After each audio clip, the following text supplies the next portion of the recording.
Okay. Hi, welcome to Lesser 99 podcast, stories from everyday people. I'm Maddie, And I'm Heidi.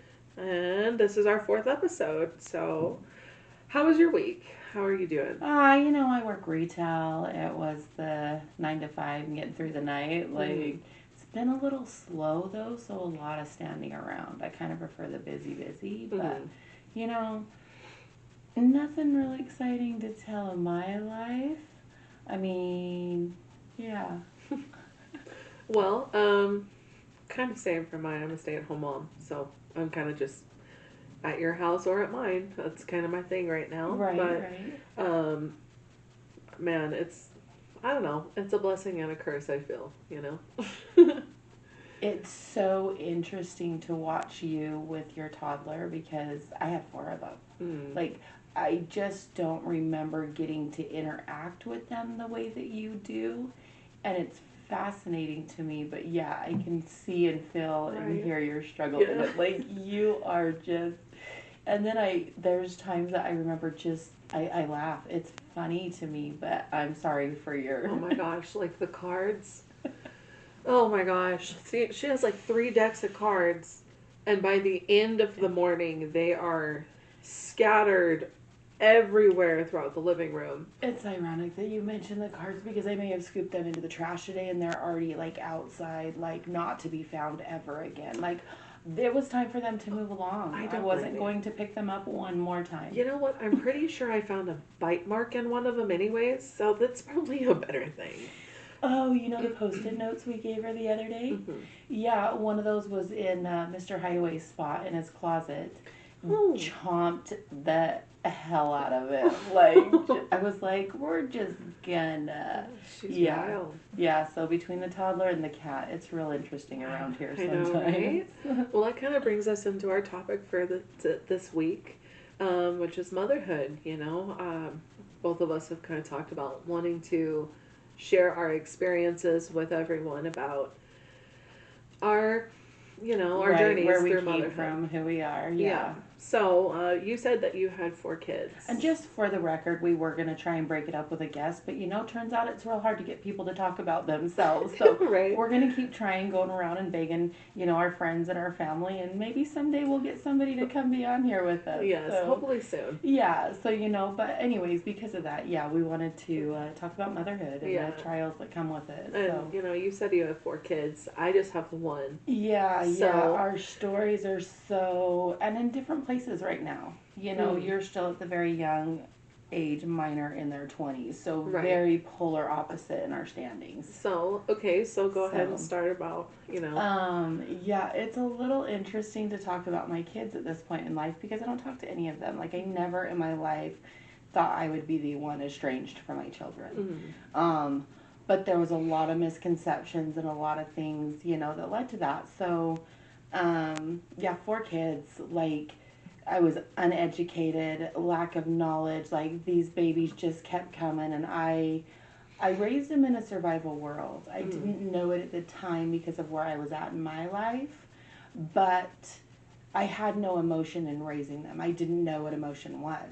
My own mother was in that seen and not heard era where your children, were bedroom children. They left you alone. You didn't play in the living rooms. It was kind of when the real bad things were going on. Not that things aren't happening now, but anyway, so I had to go from being a child in a seen and not heard era, don't talk, don't cry, don't make a noise, because if you're going to make a loud noise, they're going to make you, pay for it, some way or another. Yeah. And I don't begrudge my parents. They were doing what they knew, but I wanted something different for my kids. So when I had my kids, I didn't do the yelling and the screaming and the threatening or anything like that. I was a very monotone mom, but I think I was just that. I think I was a monotone mom. You and I have discussed about how when I watch you with Lyra and you kind of give her words to her emotions, I didn't know how to do that. I didn't know who that was. I didn't, I was just keeping them alive, kind of is my a theory on it, and I always thought that if you taught kids how to communicate and that you just loved them with your whole heart, that as an adult they were going to love you back. Well, it turns out Turns out it doesn't work out that way for everyone. Yeah. I did some things, uh, meaning that I have to apologize for some things to my kids too. I owe one of them money. You're not perfect. Yeah. No, far from it. But there's this judgment that was coming from my children that I felt it was better for me and my mental health to step away from that. And so it's really hard because in this time my daughter's had another child. Like, you just don't get to see any of that. But you can be jumping up and down in a room full of people and nobody's listening. And that's kind of what was going on with my kids. So while I thought I taught them love and kindness and, follow through, like, maybe I didn't. Maybe that part of me that didn't know how to have emotion wasn't able to pass that on to them. So we're in an era where there's a standoff. I don't talk to them, but I miss them. I love them. I wish them well. I hope that the choice in cutting me from their lives made them happy. Right. Like I do. I wish that on anyone. So, just because I'm sure that the viewers will have questions. Yeah, were you of course. The one that cut them off, or did they cut you off? I did. I definitely did. It was kind of in a temper tantrum. Like, I was going through some stuff, and it was just kind of a snowball effect. And I think I lashed out at them for sure. Wrote them a letter that told them what I thought. I remember sitting there just crying and crying and crying. But the things that I was going through at that time as a human being that they knew nothing about were factors that were going into play. And so it was my choice to cut them off. But the funny thing is, in cutting my children off, it's not like it changed my day to day, if you know what I mean. Yeah. They weren't there anyways. You don't realize it and you don't see it because they're good. That was good enough for them to. Geez, my voice is just froggy today. Like, my bad. Yeah, they're just bizarre. Like, I don't even know that I fully know the reasoning behind it.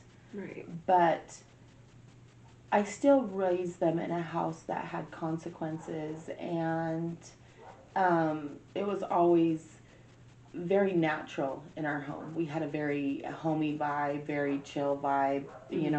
I was happy with their dad for 16 years. I didn't know anything different. Just because the divorce got so ugly and things changed at that point in time doesn't mean that it wasn't a really good 16 years. I was a good mom, Yeah. They were healthy, they were happy, they had a backyard to run in, they had a trampoline, the four-wheelers, the toys. Like, my kids literally grew up with the dream childhood. The parents didn't scream and fight, but therein lies the problem with my motherhood is I didn't know how to be a mom. Like, I did all the things in motherhood with fear in my heart that one day I would lose my kids. Yeah. Who knew that it would be in adulthood? Right. But I always felt like there had to be a level of perfection. Maybe my upbringing, maybe my raising, maybe where I came from. Who knows at this point? There's so many factors involved. But like I said, I also gave them that voice to stand their own ground and think they know something. Right. If you're going to do something, do it because you believe in it, not because somebody else talked you into it. So I guess we'll see what the future holds in all of that. But right. Well, and hopefully in the silence, both parties can grow. I maybe hope so. Maybe they need to do a lot of healing and you need to do healing, and you can come back together and try and figure out, things, just because they're kind of rocky right now doesn't mean that they always will be. Yeah. With my childhood, I was put through things that I don't think were very fair that I had to experience, but I don't fault my mom for it. I mean, I do, like, I'll tap into, like, the younger self and be like, you know what, that was really crappy of you, but I try really hard to remind myself that, just like me, my mom was going through motherhood with the knowledge and skills that she had at the time. And, there's, I'm sure, tons of stuff that Right. she will look back and be like, I looking back now, I wouldn't have done that way. But Yeah. at the time, that's what she felt was the best and what Right. she, and so I think eventually things will calm down for you guys, and Yeah, I think it's the knowledge at the time.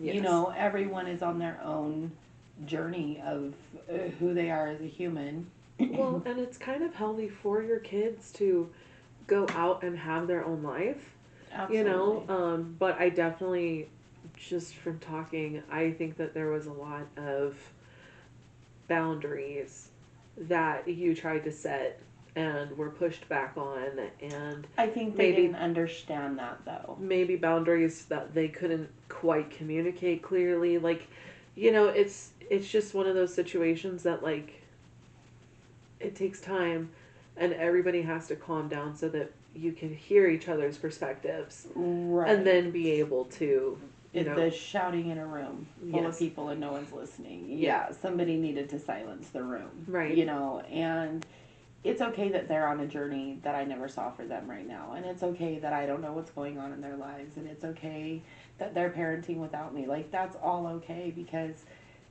whatever tools I gave them, they're going to succeed at what they want to do. Do you know what I mean? It's just, I never saw them away from me.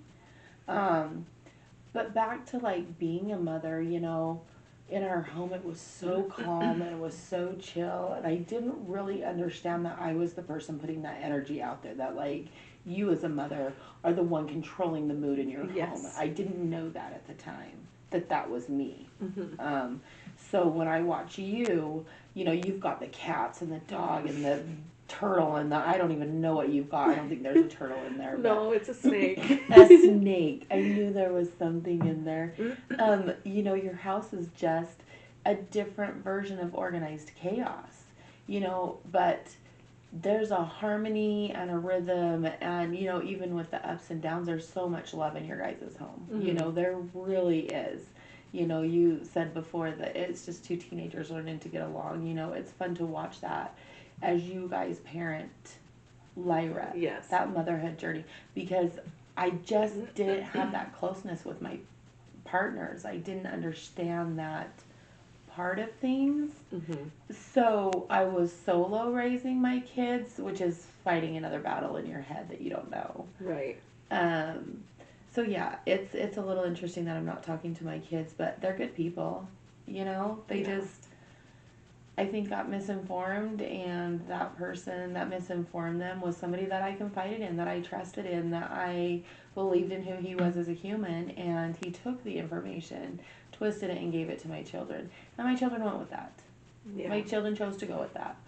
So for now, I think it's okay. I think it's okay to sit here and do my own thing and go to work and figure out my life. And it's not a hatred. No. No hatred whatsoever. A little sad that I'm missing out, but you know what? If we go back and tell the truth about motherhood, I don't know how I survived it. I had these 4 little kids coming at me. My intention, I literally, in my mind, I remember thinking I had to keep them alive. Mm-hmm. The rules were you keep them alive and you're not allowed to beat them. And I was like, this is about to get interesting, Right. I was such an overstimulated, uneducated, I think I just performed all the actions without the emotion, with anxieties and all of the things that I never understood back then, because I didn't even know who I was. Yeah. I didn't even know who I was as a person, a human being, anything. And all of a sudden I have these other people to take care of. Like, nah, man. Like, I did it to myself, but also, right. How did I get here? There's such vast differences, though, in having 4 versus 1. Yes. Like, what do you see as the challenges of having, like, 1 over my 4? I think the biggest challenge is that they, your kids entertained each other. And my daughter looks at me for the entertainment. Not only am I the cook and the maid and all the things, but I also have to be the playmate. Yeah. And that's kind of difficult when, you feel like there's certain expectations of you at the house. You know, oh, I need to make sure that this is cleaned or this is done. And then you have your little one looking at you, Yeah. their big old eyes going, play with me. Yeah, the level of expectation we have for ourselves. Yeah. Yeah, that's a hard one. It That's a hard is. one because I had perfection set when my Right. kids were being raised. That's probably why I went off the deep end. But Right. anyways. So, you know, my experiences of motherhood are not, you know, she's only 3. So I don't have all the experience. I haven't gone through the teenager phase and all the Right. things. But, well, she's actually 3.5 now. Yeah, so you I've done done know, 3.5 years of I think experience. if you continue parenting the way that you are, it's going to be great. You know, I watch you with her and how she communicates with you, Mhm. and I'm kind of in awe. It's kind of like watching the cat.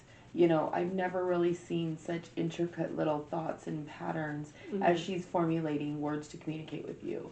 You know, with the 4 of them, I was like, here's your meal, sit at the table, we're done. Like, there was just so much in my head that I was trying to control Yeah. that I didn't get that fun little side, you know. And your daughter is literally able to tell you what type of fruit she wants or how she feels. Yeah. Or my kids were like, if you're crying, go to your room. Like, I didn't know how to deal with it. See, and I kind of raise her like my mom did with Yeah. me. You know, a lot of the actions that I have, I remember my mom doing with me or talking to me about things like that. Um, and then I just kind of took that and added to it things that I liked. Yeah. Kind of like with the religion, where you can go through and pick things that you like or things that you don't like from each. Yeah. It's kind of with motherhood too. I picked the things that I liked and I, you know, left behind the things I didn't. I replaced it with things that I liked.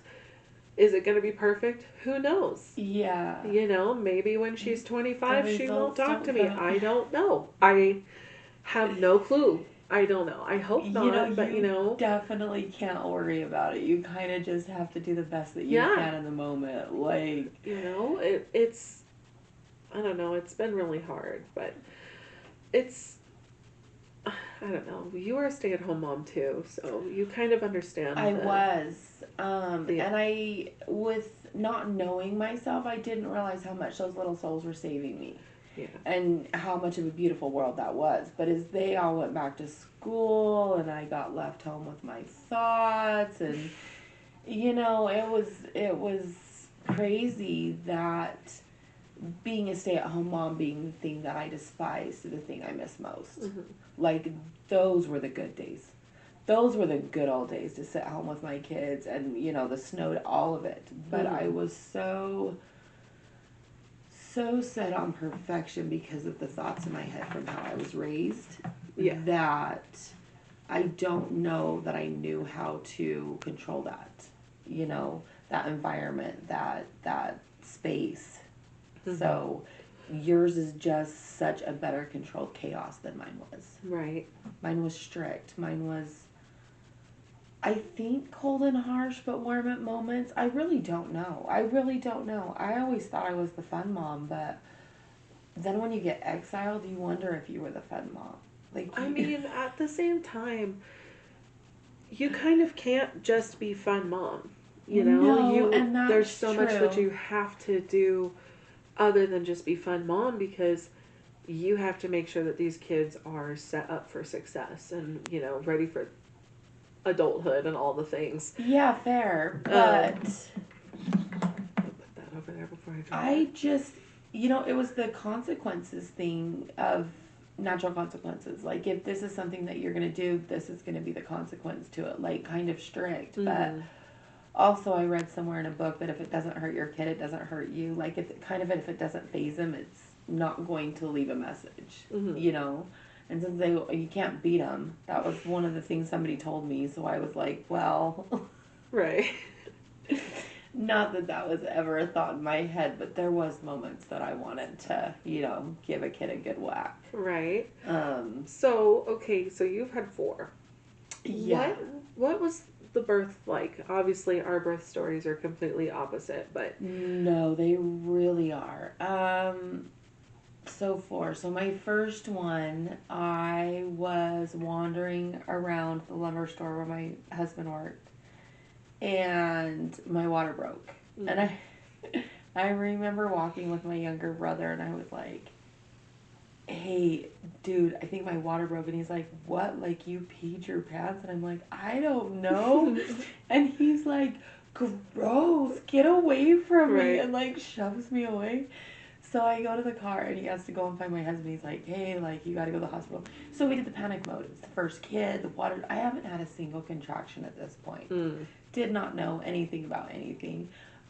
So we go home, grab the stuff, like panic, get out of there, go to the hospital.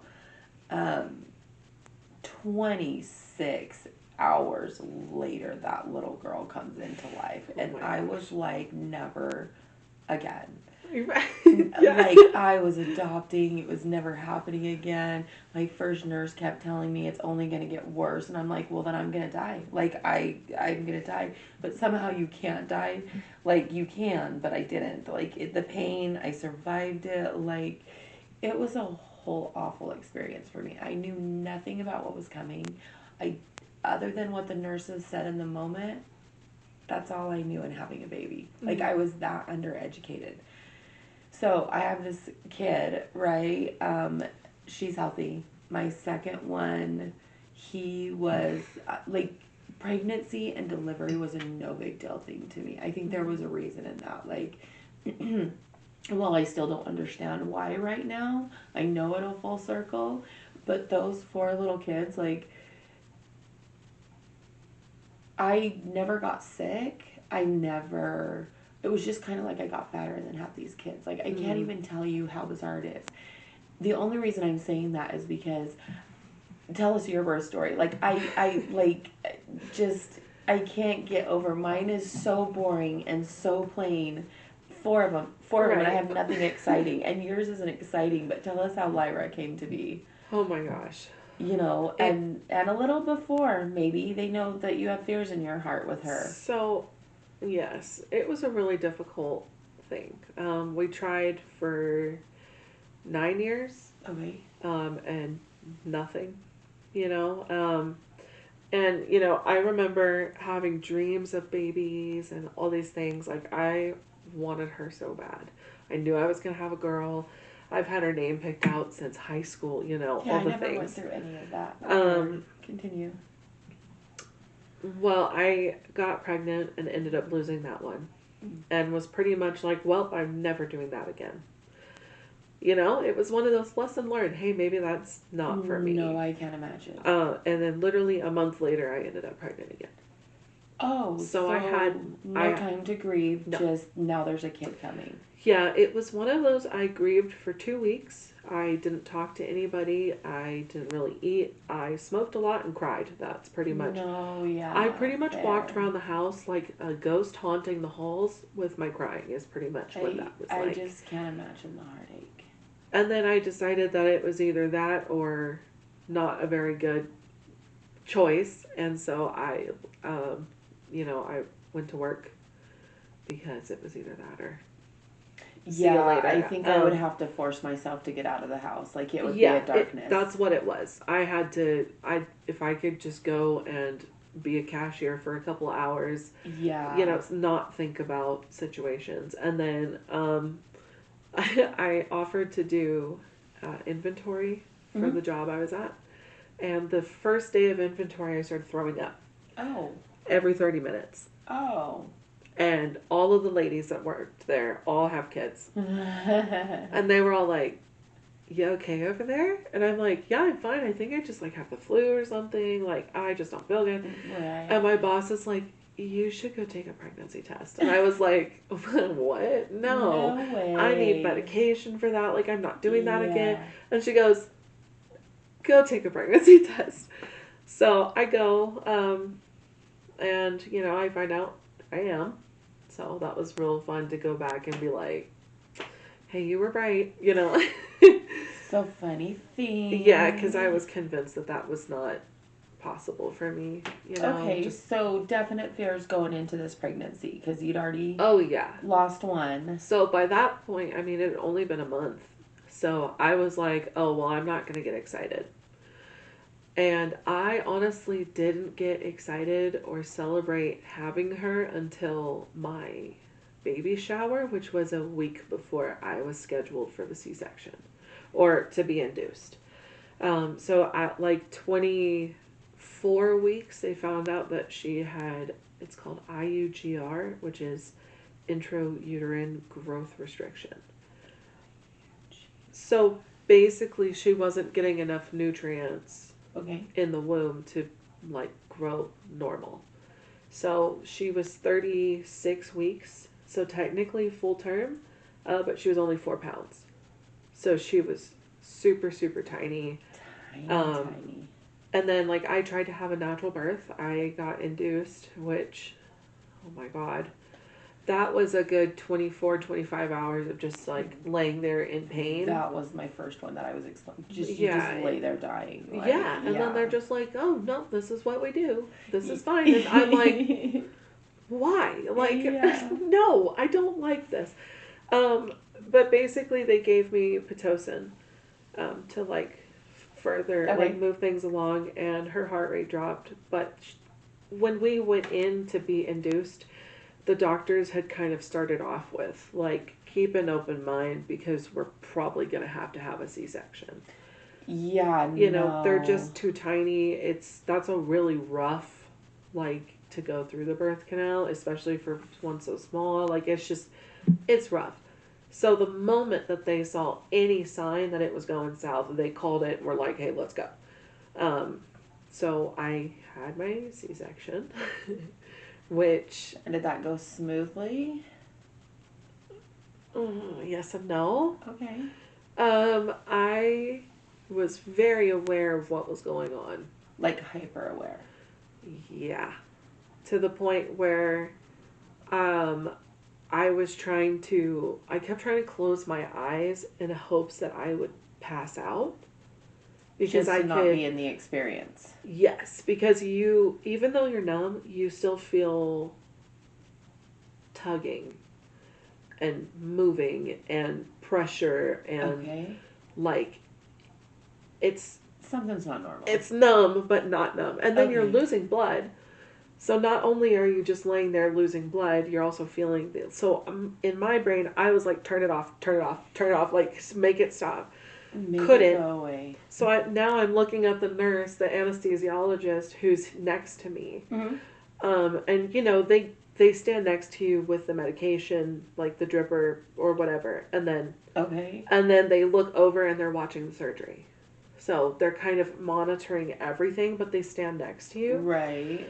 I looked up at him and realized that I could see my surgery through his glasses. Like a reflection. Yes. So now you're watching them cut into your stomach to get your child out. Yes. No. So then I'm like, I shouldn't look there. No. So I look up at the giant light because in my mind I'm like, maybe I'll just blind myself. You know? Anything but where I'm looking at. Yeah. Turns out you can see the reflection of the surgery real well in the light too. Because it's right above. So it got to a point where I just closed my eyes and I laid to the side. Not only that, your arms are strapped down to the table. So you're laying with your arms strapped out like this and they're strapped down to the table. And you're laying there with a blue curtain right here. No. It was the most terrifying thing. And Anthony's with me. And, you know, it was cool and all. And then they pull her out and she's screaming. No. Like, she had no issues with any of that. Screams. They're like, oh my God, she's got so much hair. And then he kind of walks over to go see her. And she's crying. And he goes, Lyra. And she stops crying. Like, she totally recognized his voice. It was the cutest thing ever. So then they kind of wipe her off, wrap her up, and then they come and like show you your baby. So I'm laying here, she's right here, which was kind of uncomfortable because I was like, I feel like I need to hold her and I'm strapped down. Like I can't, you know, it was... Yeah, like it would weird. Be awkward to have a nurturing moment where you couldn't hold her. So then they take her away and I start the sewing up process. And my epidural fails. And I start feeling them so into my body. Like, so it's wearing off. So, yes. You've maxed out the medicine. Yes. So they have to sew up the 7 layers, or however, I think it's 7, but the layers. They have to sew up the layers. And they would start, and I would stop. I can feel it. And they were like, we can't stop. We have to go. Yeah. And I'm like, no. Like, stop. No. I remember super, super intense pain, and then they gave me a medication that, like, knocked me out. So they kind of put me under, like, in twilight, and then so at the very end, then you go to sleep. Yeah. And then I woke up in the recovery room, and my mom was there taking pictures of me. That sounds horrifying. It was a lot. And then literally, same day, just like you, when you have a natural birth, even if you've been cut open, same day, all right, get up and go walk. Yeah. You're required to get up and walk. You're required to go to the bathroom. All the things. And you're literally, like, stitched together. Like, well, you know, it was very traumatic. Go through this traumatic experience, and you went from losing a child to having a child, and you're going home from the hospital with a 4-pound. Like, my first daughter was 7 pounds, 14 ounces or something like that. Like, sizable enough. And they only got bigger from there. Yeah. So I can't imagine. You're half the size of holding my kid. her, we were like this. This was holding her. No. And she passed every test. A lot of times 4-pound babies end up going to the NICU, and she didn't. She passed her, there was like an oxygen test that was the main one. And what they do is they put her in the car seat and see if her oxygen levels drop. Because she's over and stuff. Which was so weird to see her in the car seat, because it was like a baby doll, like this big in that big old car. It was very strange. It's crazy, the testing and the things that they can do with children nowadays to let you know. You know, back in the day, you took your kid home and you survived it. Like, do you know what I mean? Right. Nowadays, I feel like there's something for everything. But yeah, no, I didn't go through any of that. No, my kids all came out. All 4 of them naturally, like, just bizarre. Like, they were, I mean, each unique in their own way, but very simple. Very. I listen to other people's birth stories, and I don't really have a birth story other than I had children. Yeah. Do you know what I mean? Like, you know, I don't remember all the emotions of it like that. Like how it was a very experience where, like, every detail was just something that stuck in your brain after that. You know, for me, it wasn't like that. It was a good experience. I had kids, but, like, you know, that's all there was to it. I do know my second one came out not breathing. He had the umbilical cord around his neck. Mm-hmm. That was the only scare that I got. That's it. That's as far as it went. Like, other than that, it was just 4 kids, 4 pregnancies, you know. So what was your biggest challenge of motherhood? For me, it was probably that I felt I was fighting a constant battle. How I raised my children was so different than how I viewed other people raising their children, but in a kind way, in a nice way. Mm-hmm. But because of my family and where they came from and what knowledge they're using, it came my way as that I was doing it wrong. It felt wrong. It felt, I don't know. I always felt like I was under attack because of how I parented. Somebody always had something to say. Somebody always had something to remind me. And, you know, even though I was strong enough to stand up for myself, like, now I realize that all of those things that I tried to protect them from, it didn't work. Mm-hmm. It didn't work. They're still in that world. They're still in that, like, everything that I did didn't work. Didn't work. I don't know, though. Maybe it did. Maybe they're sitting in their own, too. You know? Right. So I think the biggest challenge was just in knowing if I was doing right day to day. Like, literally knowing if I was doing right day to day, because everything was a challenge. Yeah. You know, if you you know, I'm hearing about my nieces and nephews calling the cops on each other and giving each other black eyes, and I'm looking at my kids that are sitting on the couch and coloring with their books, and I'm like, why was that so wrong that I found a calm? You know, I didn't understand that. I didn't understand that. Right. I think for me, my biggest challenge has been emotional regulation. Growing up, I was really quick to get angry or frustrated. Um, I've always kind of had that shorter fuse. Right. And trying to not have a short fuse with her and trying to teach her the things like where she tells me, I'm mad, Yes, the emotions. things like that. And I tell her, a lot of times I'll tell her it's okay to be mad, but it's not okay to act like that. Yes. Like things that I guess I wish that I would have gotten a little bit more of. Granted, I don't think that it was very easy to deal with me as like an angsty teen and things like that. And like, I don't know though. I think we have to give our parents the same liberties. Like, what if they had talked to us a little different or had hurt us a little different? Right. I think if it was more of like the deeper explanation of it. Yes, that one step further. I've said that before, that I always got the just because or the because I had a feeling. Those weren't answers to me. With Lyra, you do the follow through of the parenting. Hey, this is why we do that, because of this. Mm-hmm. There's an explanation with it, which is what I did with my kids too. Hey, you just interrupted me on the phone and now I'm not going to answer you. Like, well, actually, what I used to tell my kids is they'd come up and they'd start being loud, and I'm like, whatever you're going to ask me, the answer is no. And they were like, my kids left me alone on the phone. Right. Just simple things like that. Okay. What was one of your favorite moments? Oh, that's a hard one, because I think throughout the times, there's one at all levels. There's so many. But I think the memory I harbor the most is when we were going through the divorce, we went to Build-A-Bear in Utah. Mm. And I got them all their own. And I think to this day they still all have them. And I always wondered if that was kind of a talisman. Like, it's about to get rough, kids. Like, right. Here we go. Right. And you know what? It did. It got real rough for us after that. Mm-hmm. So that's one of my favorite memories of my kids, is going to do those bears. Right. One of my favorites with Lyra, she was only a couple months old, probably 6 months, something like that. Uh-huh. And we went down to Houston for Christmas, to go visit family. And sorry, these late in life tears are not okay, my friend. It's okay.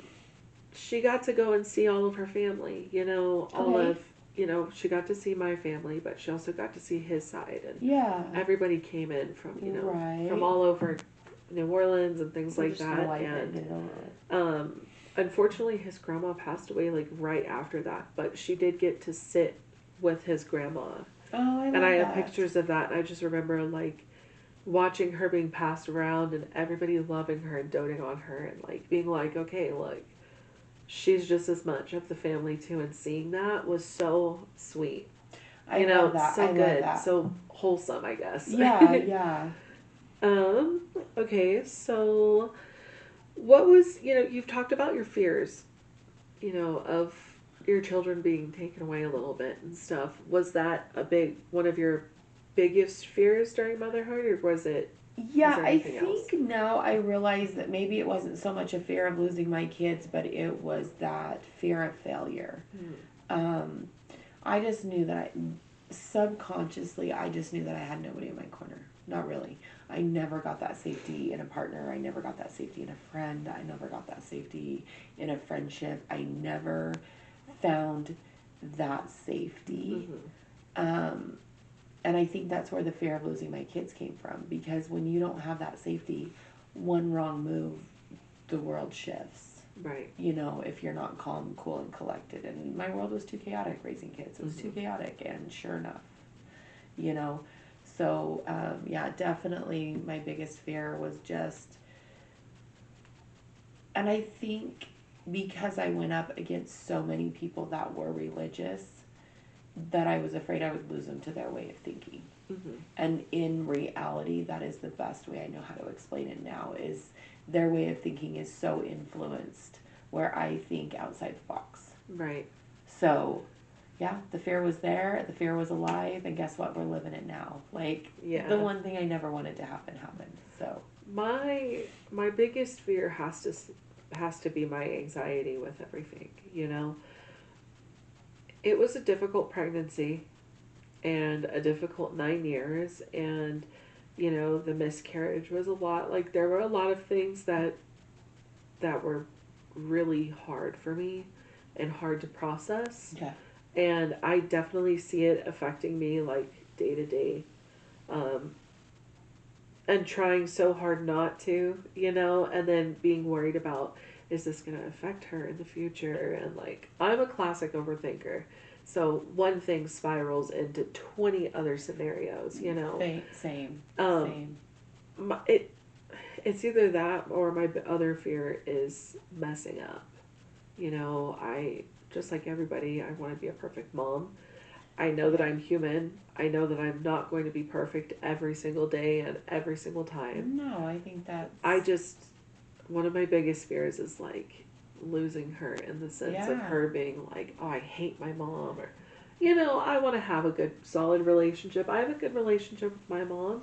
You know, it wasn't always the best. There wasn't always, you know, we weren't always on the same level or seeing eye to eye, but I can still respect her for that, you know, like, right. Things like that. You know, another thing for me that I've always wanted to know is how has motherhood, or how do you think motherhood affected you as a person? Um, you know, for me, it was really difficult. I feel like I had to throw away parts of myself to make room for her. And now I'm having to find those parts of myself again, you know, my hair, my makeup, my nails, things like that, that younger me would have made important. And, you know, I try to do that and take care of myself. What were some things? Yeah, I think because of... I would have to agree. I think we were not raised in a world... Did not mean to be that loud. I think we were raised in a world where you do have to change. For one, you're trying to do an opposite of what you didn't like. Mm-hmm. Anything in your childhood that affected you as a person or made a bad impression on you, you're trying to protect your kids from that. Right. So, like, motherhood is just a challenge all the way around. I don't know why that one's struggling in my brain. But, like, it's so hard to put a basic answer on some of these because so many things pop into my head when you ask me the questions, and I try to focus, but that was motherhood for me. It was so chaotic that in every moment and everything that I was doing, I was just trying to survive. It was like a clock timer for me. You woke up in the morning, you did the things you do in the morning, then you make it through the day and you did the things you do at night. Like, it was pattern and habit and routine and pattern. I didn't know any different. Right. You know, and if we broke the habits and patterns, like, it about sent my anxiety through the roof, but I don't know. It's confusing to try to get the words out about that, but it was sheer chaos, the challenge of motherhood. Like, I think the other thing too that changed, or I think is a universal thing for women, is the fear of being able to talk about struggling. You know, when you go in for the checkups after you have a baby, you hear so many people talk about, oh, well, when they ask you, how are you doing?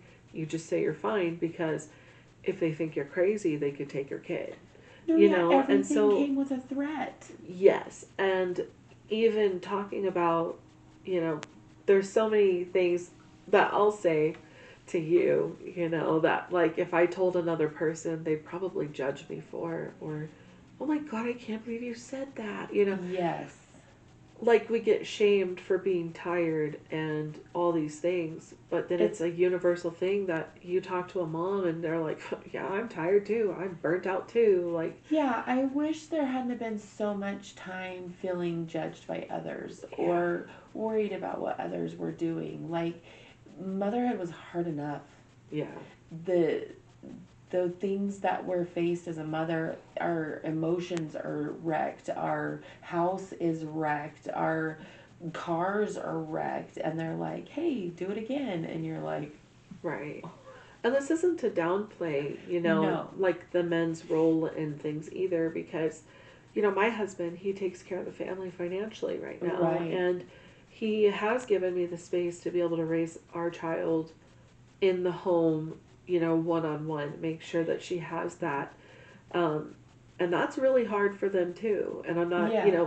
trying to downplay that No, by talking same. about this, but I did that as well. I was the stay-at-home mom who my husband provided. He paid all the bill, we did all of that. I think that was another one of those struggles. My mom controlled the money, so I controlled the money. Like, there's so many things that maybe should have been different in the marriages that I had, whereas you and Anthony have figured things out that works for you. right. You have that friendship in there. And that alone in raising a child is gold. To have two parents so invested in a child. I mean, her confidence, Lyra's confidence is Yeah. insane. Yeah. It's so interesting to see such a different world. My father wasn't there. So I was raised with, I still had a good childhood. I still had two parents. It was my mom and grandma. It was different. Yeah. But to see her with him and the confidence and, I feel bad for her future boyfriends because she's going to be like, well, my dad can do this better. No, and that's kind of one of the reasons I wanted to do this topic on motherhood was because, I hope I'm portraying it well enough, but like where my world was chaos and I was just trying to get through, like I get to watch you and Lyra have an entire friendship through figuring it out, Yeah, I know you get frustrated with her, but she's so cute too. Like, it's enough. She's so cute when she sleeps that it almost makes up for the chaos throughout the day. Yeah. The amount of times that I will clean up the living room, turn and clean the kitchen and be like, oh, I'm finally done, and turn back around and she's completely destroyed the living room. But then she'll come and give you a hug. And her hugs. Yes, just kind of pulls so you in and soft. actually hugs you, and she'll be like, "I love you," and I'm like, it's the little doe eyes for me. But you also asked, how did mother change me as a person? And I got a little wandery. It's where I figured out how to be kind. You kind of learn to slow your roll because you're looking at that miniature version of you. I remember the first time I snapped at my oldest daughter, like I kind of, I don't even know if I slapped her hand, but I remember using my voice and she just burst into tears and I felt like an awful person and I was like, I never want to do that again. Yeah. I wanted to learn how to communicate with my kids that I wasn't the cause of their cry. Now, mind you, sometimes you were just done, but, it's just interesting. Yeah. But that's what changed me as a person. Like, I didn't want them to ever feel the way that I had felt in many, many situations. I wanted them to have that safe environment that they could come talk to me, that they would speak up out loud. Because my environment, I never said a thing out loud. Right. I kept my mouth shut, my nose down, and every time I looked at someone, something went wrong. Every time. So yeah, those little kids taught me to slow my roll. Just to be a kinder, gentler person because they were in the world with me. Yeah. I kind of hope that too. Like I said, I try so hard to take what I liked from being raised and, kind of add my own twist to it. And my child isn't old enough to know how that's going to work, and I'm sure that when she's older, she'll go, yeah, my mom definitely could have done better on this. Your results are still pending. We all do that. Exactly. The results are still pending. It's too early to tell. But do you have any final comments before we go? Because we're starting to close up. No. Motherhood just really. I always will wonder how I could have done it differently. Give them more power, more tools, but in the end, as much as I loved my children, I also gave them my indifference, my independence, my bravery to have a voice, Mm-hmm. you know. And I think in motherhood, all we can do is the best that we can do. Yeah. You know, as a human being, was I perfect? Nah, not at all. You know, I remember my oldest son, he's picking me up at the bar one time after I'd gone from being Mormon mom to being drinking mom. Mm-hmm. And he's picking me up at the bar and he's like, Mom, this is the 4th time this week. And I said to him, yeah, look at me being good. I'm not even driving, you know, like being a good kid. And he goes, that's not the point. You know, my kids always had that space to talk to me. And I was like, yeah, you know, you're right. I probably shouldn't be at the bar 4 times a week. The point Right. wasn't about getting a ride home, you know. Yeah. And in that, I just have to believe that it will circle around. You know, while your results are still pending, mine are in play. Right. You know, my kids are in their 20s. They're independent. You know, I've got 2 married, 2 not. Mm-hmm. And I'm just going to continue on this journey of figuring myself out, because clearly I didn't understand motherhood, because I feel like if all 4 children don't speak to you, I clearly didn't know what I was doing. Right. In their minds. In their Right. minds. You know, if you remove a mother from your life, there's reasons for it. And, you know, I guess that's what they have to stand behind right now. So, I don't know. That's motherhood for me in a nutshell, from having these 4 Right. glorious little humans that I didn't understand to not speaking. Mm-hmm. So, yeah, in the final comments, I think we just got to do the best that we can.